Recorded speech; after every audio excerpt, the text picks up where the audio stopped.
After commissioning as a USAF second lieutenant, a pair of slightly myopic eyes instead set me on a course for navigator training, followed by bombardier school and eventual assignment to the 306th Bomb Wing, B-52C and D, at McCoy Air Force Base, Orlando, Florida. In addition to the stateside practice nuclear war training sorties and Strategic Air Command pad alert duties every B-52 Navigator-Bombardier stood during the Cold War era, I flew 145 Operation Arclight combat missions during the Vietnam War, 1968-70. Unfortunately for my youthful aspirations, the prospect of unlimited numbers of future rotations back to the Asian War, plus a scarcity of meaningful opportunities for someone holding my narrow specialty codes in a pilot's Air Force, proved too much, and I resigned my commission. By January 1971, I was once again a civilian. After capping a long retail career as a vice president of Montgomery Ward & Company, Chicago, I became involved in real estate investment and management, and thinking there was still time to indulge a lifelong ambition, decided to pursue a writing career. Which brings us directly to the effort you're listening to. One last comment before the narrative begins. An early reviewer of the manuscript called its author passionate about the subject. I plead guilty.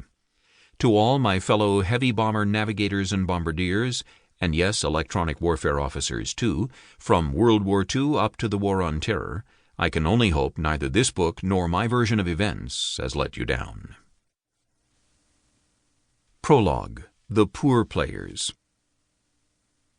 The Vietnam War-era B-52 Stratofortress carried a six-man crew.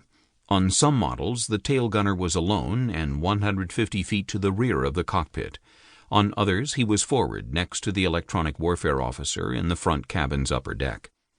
The pilot and co-pilot on all models also sat on the upper deck, placed as close to the nose of the aircraft as was possible.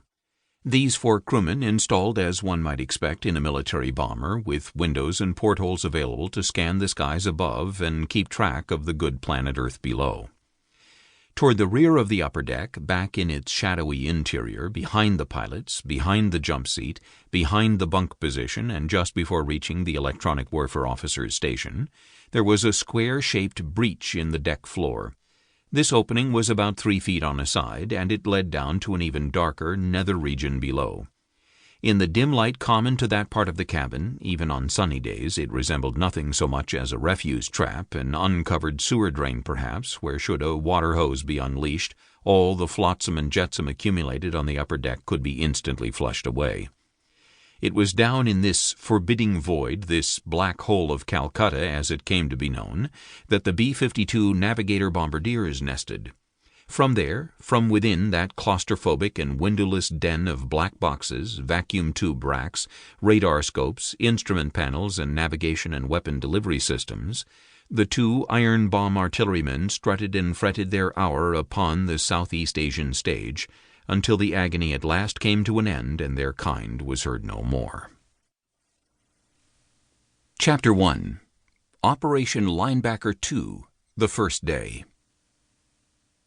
Andersen Air Force Base, Guam, Monday, December 18, 1972.